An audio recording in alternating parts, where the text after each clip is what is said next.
आदरणीय विचारमंचावरील सर्व मान्यवर,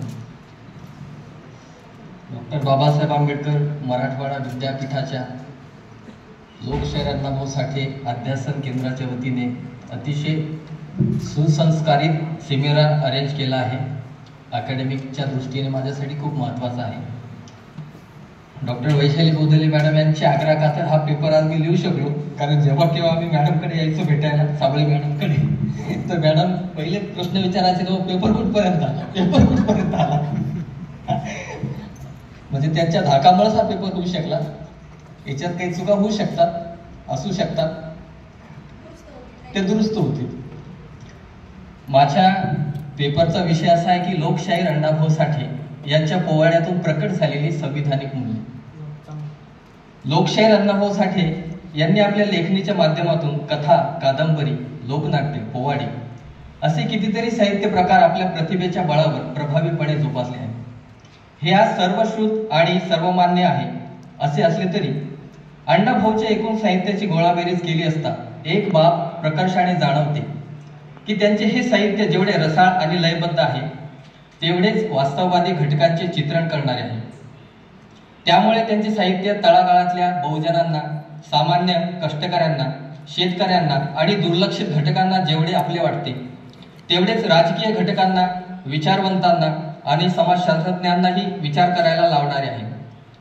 अण्णाभाऊंचे साहित्य मानवी मनाचा ठाव घेते, वेदनांचा हुंकार सोडते, प्रेरणांचे बाळकडूप असते आणि ते मानवी मूल्यांचा जयघोष करते. जेथे करुणा आहे, ममता आहे, आपलेपणा आहे आणि विवेक सुद्धा आहे, त्याचबरोबर अण्णाभाऊंच्या साहित्यात मानवी मूल्ये आहेत, ज्यांना अनन्यसाधारण असे महत्त्व आहे. भारताला स्वातंत्र्य मिळाले जेव्हा देशापुढे उभा असलेला सर्वात मोठा प्रश्न हा होता की एवढ्या मोठ्या विविध धर्म, जाती, पंथ, भाषा आणि भौगोलिक विभिन्नता असलेल्या विशाल देशाला एका सूत्रात कसे बांधावे आणि त्याची शाश्वतता टिकून ठेवण्यासाठी कोणत्या मूल्यांचा अंगीकार करावा हे निश्चित करण्यासाठी कोणती उपाययोजना करावी, अशा पेचात देश अडकलेला असताना हा सम्यक संकल्प डॉक्टर बाबासाहेब आंबेडकरांनी उचलून भारतात संविधानाच्या रूपात राज्यघटना देऊन भारताचे भविष्य सुनिश्चित केले. एवढेच नाही तर भारतीय राज्यघटनेत समता, स्वातंत्र्य, बंधुता आणि सामाजिक न्याय या मूल्यांना प्रमुख स्थान देऊन देशाच्या अखंडत्वाची आणि शाश्वततेची हमी दिली. ही मूल्ये मानवी जीवनाचे कल्याण करणारी, त्यांना सामाजिक अखंडत्व, प्रेम आणि सुरक्षा बहाल करणारी हीच मूल्ये संविधानाचा प्राण आहे. आपण जर चिकित्सक दृष्टीने अण्णाभाऊंचे एकंदरीत साहित्य पाहिले तर आपल्याला जाणवते की त्यांच्या प्रत्येक साहित्य कृतीमध्ये भारतीय संविधानातील समता, स्वातंत्र्य, बंधुता आणि सामाजिक न्याय ही मूल्ये ओतप्रोत भरलेली आहेत. एवढे नाही तर लोकशाहीर अण्णाभाऊ साठे यांच्या साहित्य कृतीचा प्राण सुद्धा संविधानिक मूल्येच आहे. भारतीय संविधानातील समता, स्वातंत्र्य, बंधुता आणि न्याय ही मूल्ये अण्णाभाऊच्या पोवाड्यातून कशा प्रकारे प्रकट होतात याचा अभ्यास करण्यासाठी सदर शोध निबंधाचा विषय लोकशाहीर अण्णाभाऊ साठे यांच्या पोवाड्यातून प्रकट झालेली संविधानिक मूल्ये हा विषय मी निवडलेला आहे. सदर शोध निबंधाचा अभ्यास करण्यासाठी अनुक्रमे स्टॅलिनचा पोवाडा 1942, बंगालची हाक 1944, बर्लिनचा पोवाडा 1946, पंजाब दिल्लीचा दंगा 1947, तेलंगणाचा संग्राम 1947, महाराष्ट्राची परंपरा 1947, अमरणेचे अमर हुतात्मे 1947, मुंबईचा गिरणी कामगार 1949, काळ्या बाजाराचा पोवाडा 1949 आदी पोवाड्यांचा अभ्यास यात करण्यात आलेला आहे. संशोधन विषयाची व्याप्ती. सदर संशोधन विषय लोकशाहीर अण्णाभाऊ साठे यांच्या पोवाड्यातून प्रकट झालेली संविधानिक मूल्ये या विषयाचा अभ्यास करत असताना अण्णाभाऊंच्या 9 पोवाड्यांचा चिकित्सक अभ्यास करण्यात आलेला आहे. सदर शोध निबंध उपरोक्त उल्लेख केलेल्या 9 पोवाड्यातून प्रकट झालेली संविधानिक मूल्ये अभ्यासात येणार आहेत. ही शोध निबंधाची मर्यादा आहे, पण यापैकी मी मोजकेच 2 ते 3 पोवाड्यांचा उल्लेख इथे करणार आहे. ते सुद्धा मी माझ्या आकलनानुसार, म्हणजे पोवाडे तर मी गाणार नाही किंवा त्यांचे शब्द सुद्धा बोलणार नाही, पण माझ्या आकलनानुसार जे काही 4-5 ओळी मी बनवलेले आहेत ते आपल्यासमोर सादर करतोय.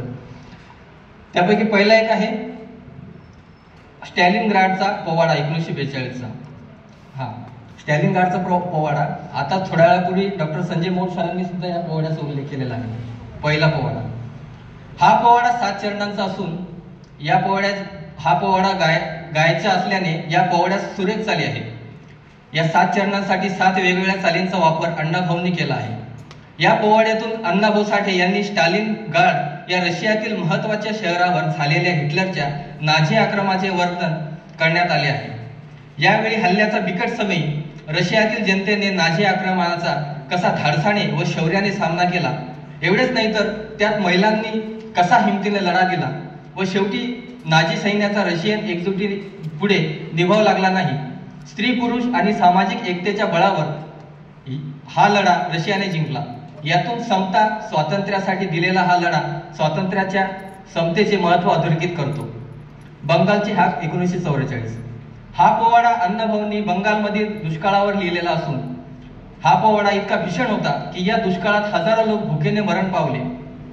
महिलांना स्वतःला व आपल्या लेकरांना जगविण्यासाठी शरीर विक्री करावी लागली.